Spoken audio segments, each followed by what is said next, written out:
Hey everyone, Anthony 4x4 Diesel. Another quick tech tip for people replacing injectors on any diesels really. I've just had a client, as people do every now and then, and I appreciate all those little tools and tips and things people have made that they've sent me back with their old injectors when they return all the leftover parts and the things they don't need and the old injectors and the things they do after they purchase the injector kit. Quite often they send things like this, and I looked at this and oh, okay. And I hadn't really looked at it too much yet to work out what it was. I put it on the shelf, unpacking. I thought, oh, maybe he's made up another tool for cleaning the ports, like the dowel, you know, because we supply that port cleaning dowel in the kit, like that. And I thought, oh yeah, it's about the same size, but no. Then I got his injectors out and they were absolutely hammered. They looked like they were pretty well stuck because they're all welded, sort of yellowy, corroded down here, but the oil hadn't come down from the O-ring yet. So I texted him and I said, oh yeah, these look hammered, a bit of fun getting those out, blah, blah, blah. And he said, I sent you a tool. So I'm going, that's what it is. Now I've had a look and worked out exactly what it is and how he's made it. I thought I'd share that information with you in case you're doing any injector replacement work. These injectors, they can get stuck if they've been left in there too long. It's not a problem with the injector, it's a problem with the service life, how long you leave them in there. Check our injector information playlist to catch up with all the information before it's too late. I still have people contacting me every now and then, less often now, but when it's too late, you know, you've really got to understand these engines, because the people you might be trusting that you take it to work on it, they don't necessarily understand it in most cases. In a lot of cases, I'm sure some people do, but a lot of people don't. So what they've done is, get the you've got the old fuel pipes. With our injector kit comes with new injectors, only brand new, genuine. Be very careful where you buy your injectors. Once again, I'll say it again, just quickly, there's counterfeit copies, there's remanufactured, they're in the same boxes, it all looks the same. You'll get caught out with rubbish. I promise from me, you're only going to get brand new, fresh stock, genuine, new injectors and everything in the kit you need. If you want more info, this again, injector information playlist. There's a playlist called How to Buy My Kits.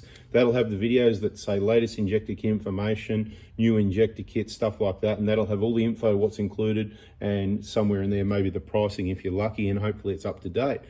But because you get new fuel pipes, the old fuel pipe, you can cut it, you can take this little nut off there. The nut is what screws onto the fuel injector anyhow, right? So by getting a bolt like this, and welding that nut on there, it gives you something to twist the injector, right? Because we showed you in the videos in the VIP group on Facebook, that's our clients group, that's got unleashed all the information you need on replacing injectors and everything else you need that you might not find everywhere else.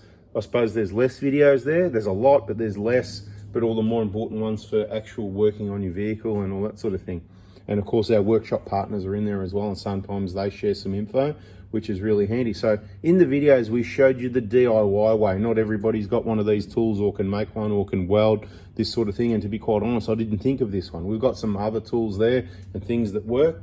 But in the video, I showed you the DIY way with a shifter, and that was to just put the shifter over this side of the injector and use the shifter to twist like that while having the pry bar with the lever or whatever it is under this side, levering to push it up, because you need upwards pressure. Look, some people say you can get a tool for this. You can get tools that go on these injectors and you can hang them by the roof all night and they don't come out. They get stuck really badly. They need upward pressure and twisting at the same time to get them out, in my experience. So bada bing, bada boom, there's your tech tip. You can use your old fuel pipe, get yourself a bolt from Bunnings. I don't know what size that is. It looks like about a, what's that, a 12 or something like that. Might even be Imperial, whatever it is. You'll work it out. If you get to that point that they're stuck and they're that bad that the shifter twisting's not working, or you don't like the idea of that, like I said in the video then, be careful of the camshafts and all that sort of thing. We've never had a problem. We've got a few different tools and things like that now though, right? Twisting and levering, but don't be scared, don't be worried. Usually if you do your injectors as preventative maintenance, right, you won't have that problem. So let's just quickly recap for the people that missed all the old videos, okay? I've been specializing on 1KD FTV engines for over 10 years. Okay, we worked on a lot of them before that, but for the last 10 years, pretty much only those engines, a lot of injector replacement. We supply injector kits, whatever needs to be done to keep you out of trouble, because it was a big problem, and it's still a big problem for people that don't subscribe, turn the bell on, watch and listen to these videos. Okay, so these injectors, they have a little seating washer that goes under them. Maybe I should just grab a few. Just grab a container from over here, a dirty container full of some washers. Right, we throw these out regularly. We've got heaps of them come back. It's all good. Old injectors, right? So these seating washers, they go on there. The design, the engineering is 40,000 kilometers. So the Toyota procedure, if it was done correctly at a Toyota dealer by the Toyota engineer write-ups, would be to remove the injectors, check the valve clearance, and replace those seating washers every 40,000 kilometers. You'd never have a problem with them leaking like this one looks like it might have had. You would never have that problem, okay, unless you let the wrong person work on the vehicle. They do rough work, and then they don't clean things, and then those seats leak prematurely. What do I mean by that? Well, let's have a look at another one, right?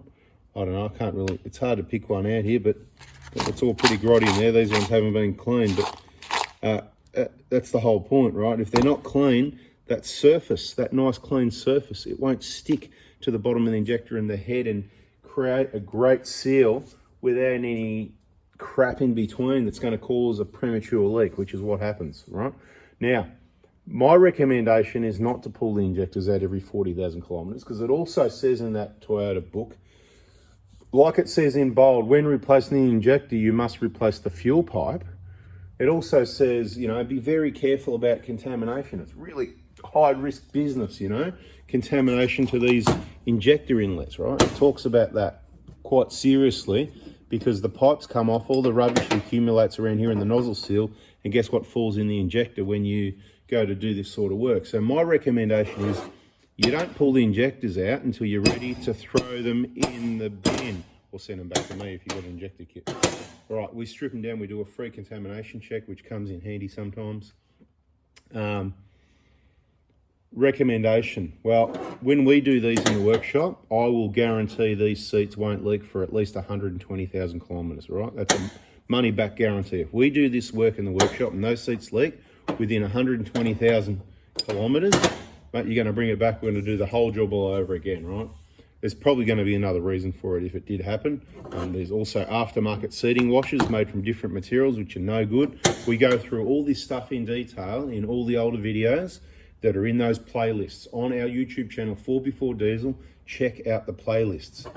So recommendations. Well, I'm quite confident with the revised seats, because they're all copper, but the older ones, they used to be copper like that. The later ones have got a coating over the top. I'm not going to go into it too much. Like I said, repeating myself, it's all in those videos many times over. A lot of people have already sick and tired of hearing the same thing over and over again. Sorry, I do it because not everybody saw the videos, right? So depends what injectors. If you've got a vehicle that's more than 10 years old now, it's time to change your injectors, because short trips, stop start, heating, cooling messes with those seats, and they don't last as long as highway Ks. You could do highway Ks. I'm not asking you to do this. I'm not saying it's okay to do this, but you could probably get away with 400,000 Ks if you were doing 80,000 Ks a year, maybe even 50,000 Ks a year. You could get away with 400,000 Ks. We've got a board up there that tells me, based on averages, rarely do they leak at 140 or 160, 180, okay? But therefore, I'll say a good time to replace the injectors, because they've got to come out and risk contamination, because these seats might leak, is about 180K or 7 or 8 years, whichever comes first. A few variables depending which injectors. They look the same, they look similar, but they got different internals that last different amounts of time, okay? So you want the full DLC injectors, which is what we supply in our injector kits. So I'm going to say about the 180K mark, especially for the older vehicles, probably 150. If you've got, don't know anything about injectors being replaced in a 120, mate, they are flogged like the last two sets I just opened up and stripped down. They're flogged off their heads. Get them out of there ASAP if you care at all about your car, unless you've got a spare 15, 20 grand in the bank that you want to spend on an engine, okay? When these seats leak, long story short, blow by, mess comes up, blows out O-ring, oil comes down, heat cooks oil, crusty bits go back to the oil pickup. It's a simple thing, easily avoided. Most people avoid it. Of course, the injectors are worn and flogged. They're not spraying as good as usual. It's well documented by Toyota, and I would agree there's a number of causes like chips and tunes is the number one. But of course, wrong combustion caused by injectors not working right is the next one. And how long is a piece of string? There's a lot of variables, and there's a few other contributors as well, like towing in top gear and keeping those EGTs up nice and high. But anyway, I've waffled enough. I want to keep it to 10 minutes. Thanks for watching. If you want, subscribe, turn the bell on. I hope this has helped. A few tech tips. Hope you liked it. Hit the like button. Catch you on the next one. See ya.